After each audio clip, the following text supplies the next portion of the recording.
দেখতে দেখতে একটা বছর পার হয়ে গেল, নতুন বছর চলে আসলো। সবাইকে হ্যাপি নিউ ইয়ার, নতুন বছরের শুভেচ্ছা জানিয়ে আজকের ভিডিওটা শুরু করছি। কেমন আছেন সবাই?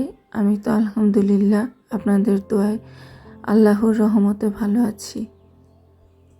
খুবই সাদামাটাভাবে আমাদের বছরের শেষ দিন এবং প্রথম দিনটা শুরু হলো। তো অন্যান্য বছর তো কম বেশি নতুন বছরের কিছু না কিছু করি, কিন্তু এই বছর তেমন কোনো কিছুই করি নাই। তার কারণ আপনাদের ভাইয়া ঢাকায় ছিল না, আপনাদের ভাইয়া একটু ঢাকার বাইরে ছিল। আর ঢাকার বাইরে থাকার কারণে কোনো কিছুই করতে ইচ্ছে করেনি। বাচ্চাদের জন্য কোনো কিছু করিনি। ওরা কয়েকবার বলেছিল যে এবার কি আমরা 31st নাইটে কোনো কিছু করব না, কিন্তু একটা কথাই বলেছিলাম যে এগুলা করা ভালো না বাবা, তোমরা এখন বড় হয়েছো, এগুলা এখন বাদ দাও। তবে বাচ্চাদের সান্ত্বনা দেই আর যাই করি, কথা কিন্তু সত্যি। এই যে বছর শেষ হয়ে গেল, এই বছরের জন্য কতই না আফসোস যে একটা জীবন থেকে একটা বছর শেষ হয়ে গেল।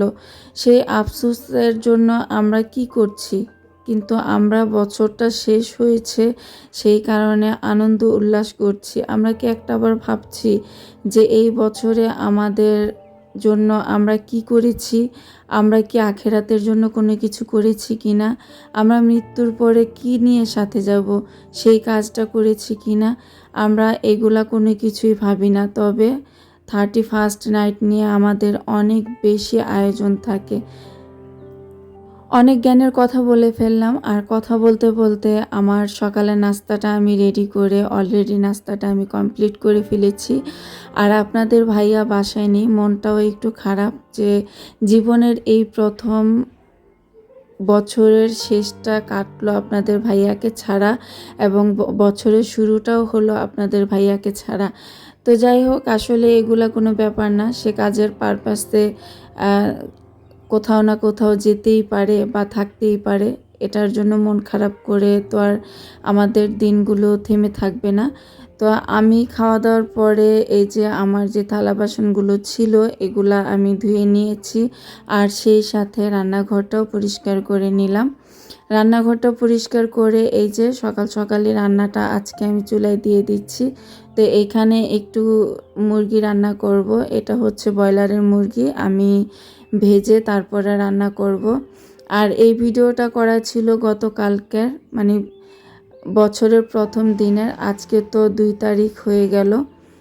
তো বাচ্চাদের জন্য একটু মুরগি রান্না করছি। আর আপনাদের ভাইয়া যখন বাসায় থাকে না তখন বেশিরভাগ সময় আমি চেষ্টা করি মুরগিটাই রান্না করতে। বাচ্চারা যেহেতু মুরগি পছন্দ করে, তো মুরগিটা রান্না করে রাখলে ওদের জন্য আমার সুবিধা হয়, আমার আর তেমন কোনো ঝামেলা করতে হয় না। তো এদিকে আমি সব ধরনের মশলা দিয়ে মশলাটা খুব ভালোভাবে কষিয়ে তারপর আমি মুরগিটা রান্না করে নিব। আর মুরগিটা ভেজে কিন্তু আমি আগেই তুলে নিয়েছি। তো এই ফাঁকে আমার ভাই বোনদের উদ্দেশ্যে একটা কথা মনে করিয়ে দিই, আপনি যদি আমার ভিডিওটা ক্লিক করে থাকেন তাহলে প্লিজ লাইক দিয়ে পুরো ভিডিও দেখার অনুরোধ রইল। আর আপনি যদি আজকে প্রথম আমার ভিডিওটা দেখে থাকেন তাহলে আপনি চাইলে সাবস্ক্রাইব করে আমার সঙ্গে থেকে যেতে পারেন। তবে অল অপশন বাটনটা ক্লিক করে রাখবেন, তাহলে আমি যখনই নতুন কোনো ভিডিও আপলোড দিব সাথে সাথে নোটিফিকেশন চলে যাবে আপনার কাছে, আর আপনি সময় সুযোগ করে দেখে নিতে পারবেন। তা আমি এই যে মুরগিটা চুলায় দিয়ে আর মুরগিতে আলু দিব একসাথে আমি কষাতে দিয়ে চলে আসলাম আমার রুমটা গুছিয়ে নিতে। সকালে ঘুম থেকে উঠে এমনি চলে গিয়েছিলাম নাস্তা বানাতে। তো সবার নাস্তা করা তো শেষ, এখন ঘরের কাজগুলো আমি করে নিচ্ছি। ওদিকে রান্নাটা হোক আর এদিকে আমি ঘরটা গুছিয়ে নিচ্ছি। আর আরেকটা বিষয় হচ্ছে যে এতদিন তো খুব কষ্ট করলাম গ্যাসের যন্ত্রণার জন্য, তা আলহামদুলিল্লাহ গ্যাস সিলিন্ডার নিয়ে নিয়েছি। এখন সিলিন্ডারেই আমি রান্নাটা চুলায় দিয়ে দিয়েছি।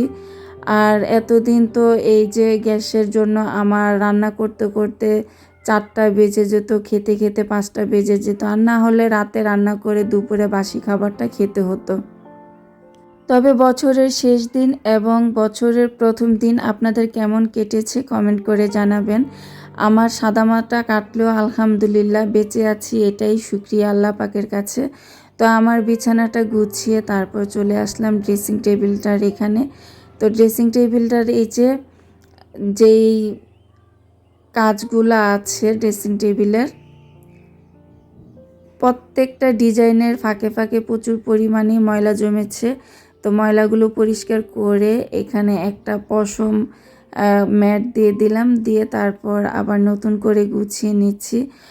আর এই যে গুছিয়ে নিচ্ছি না, আপনাদের ভাইয়া বাসায় আসলে কিন্তু এই গুছানোটা আর থাকবে না, দেখা যাবে যে এলোমেলো লন্ডভন্ড শুরু হয়ে গেছে।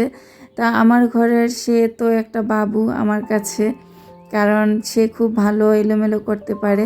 আর আমার ড্রেসিং টেবিলের এই যে ওপরটা আমি কিছু বাগান বিলাস দিয়ে ডেকোরেশন করে নিয়েছি, দেখতে কেমন হয়েছে কমেন্ট করে জানাবেন।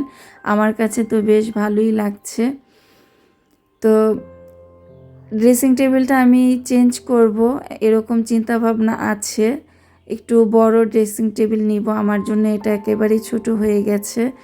আর এদিকে দেখেন না, বছরের প্রথম দিন উপলক্ষে আজকে আমার কাজের যেই ভাবি, ওই ভাবি ছুটি নিয়ে নিল, সে আজকে আর আসবে না। সে তার ছেলেকে দিয়ে খবর পাঠিয়ে দিয়েছে যে আজকে কাজে আসবে না। কি আর করার, আমি এখন ঘরটা ঝাড়ু দিয়ে মুছে পরিষ্কার করে নিব। আর ঘর যদি একদিন মোছা না হয় একেবারেই কেমন যেন লাগে। যদিও এখন খালি পায়ে তেমন একটা হাঁটা হয় না, স্যান্ডেল পরেই হাঁটা হয়, তারপরও কিন্তু নিজের কাছেই একটা কেমন যেন লাগে যদি ঘরটা ঝাড়ু মোছা ঠিকভাবে না দেওয়া হয়। আর প্রচণ্ড শীত পড়েছে, এই শীতে তো কাজ করতে ভালোই লাগছে না। তারপরও বছরের প্রথম দিন আলহামদুলিল্লাহ একটু রৌদ্র উঠেছিল। তবে এখন কিন্তু আমি যে ভয়েস দিচ্ছি, এটা তো আজকেই ভয়েস দিচ্ছে। আজকে কিন্তু ঢাকাতে তেমন কোনো রোদই ছিল না, সারাদিনই কুয়াশা কুয়াশা ছিল।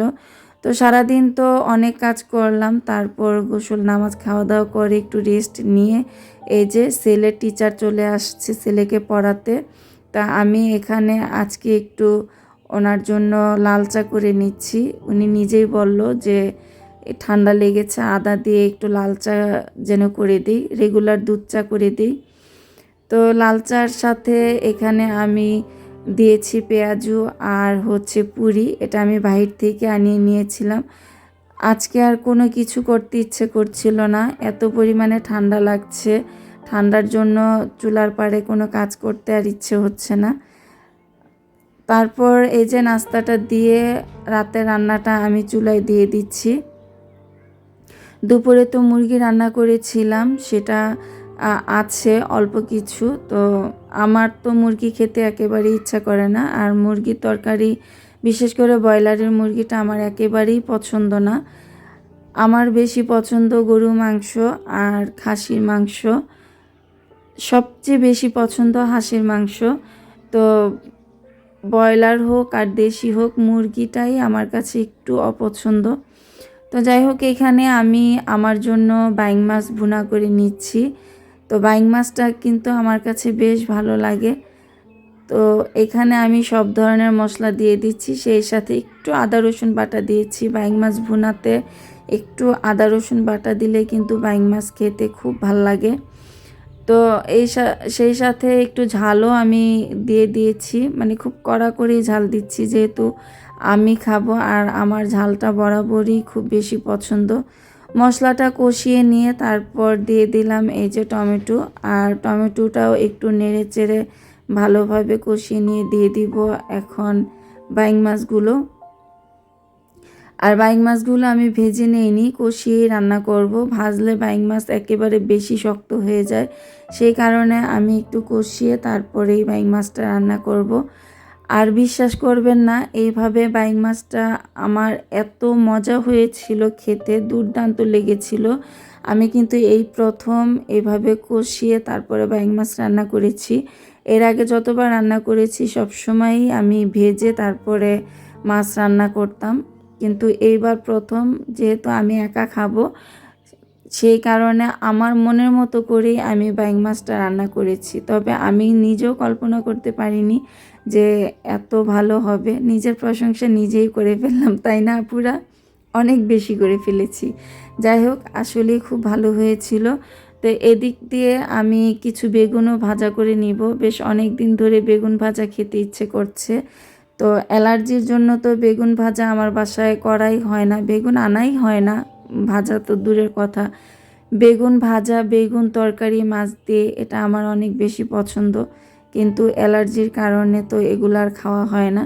তো আমি বেশি করে এখানে মরিচ দিয়ে, হলুদ, লবণ, ধনিয়া দিয়ে খুব ভালোভাবে মাখিয়ে তারপরে বেগুনটা ভেজে নিব। একটু ঝাল ঝাল করেই আমি ভাজবো বেগুন ভাজিটা। এদিক থেকে কিন্তু আমার বাইং মাছটাও হয়ে গেছে। বাইং মাছ তরকারির কালারটা দেখেই বুঝতে পারছেন, খুবই সুন্দর একটা কালার এসেছে, আর খেতে তো খুবই মজা হয়েছে। আবারও বলে ফেললাম। তো এখন ধনিয়া পাতা দিয়ে দিচ্ছি, আর ধনিয়া পাতার সিজন আসাতে এখন আমি বেশি বেশি করে ধনিয়া পাতা দিই। আমার কাছে কেন যেন বেশি বেশি করে ধনিয়া পাতা দিয়ে তরকারি রান্না করতে খুব বেশি ভালো লাগে। তো এই যে আমি যে রান্না করছিলাম, রান্নার ছিটাফোঁটা তো চুলার মধ্যে আসতেই থাকে, আর আমি মুছতেই থাকি একটু পর পর। তো চুলাটা মুছে তারপর আরেকটা প্যান বসিয়ে দিলাম।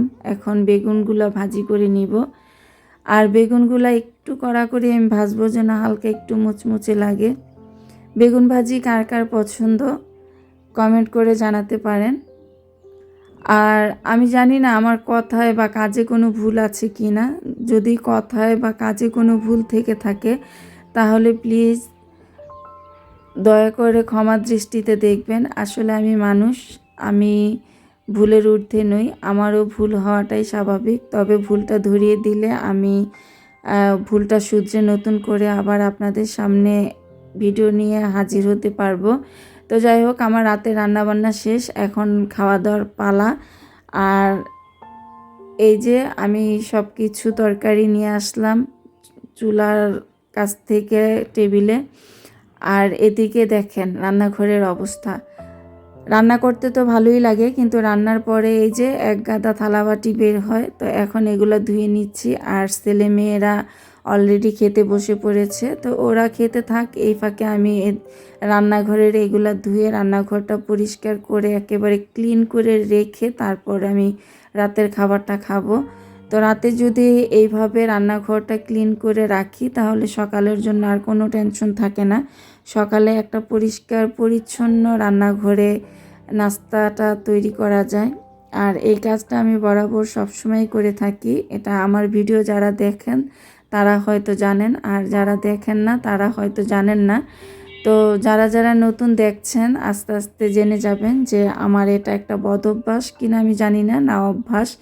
প্রতিদিন রাতেই আমার রান্নাঘরটা এইভাবে ক্লিন করে একেবারে চকাচকা ঝকাঝকা করে তারপর আমি রাতের খাবারটা খেয়ে ঘুমাতে যাই। তো এক পলকে দেখিয়ে দিচ্ছি আমার পরিষ্কার রান্নাঘর, আর আপনারা রান্নাঘর দেখতে থাকেন, এই ফাঁকে আমি আপনাদের কাছ থেকে বিদায় নিয়ে নিচ্ছি। দেখা হবে নতুন আরেকটা ভিডিওতে, সেই পর্যন্ত ভালো থাকবেন, সুস্থ থাকবেন। আল্লাহ হাফেজ, আসসালামু আলাইকুম।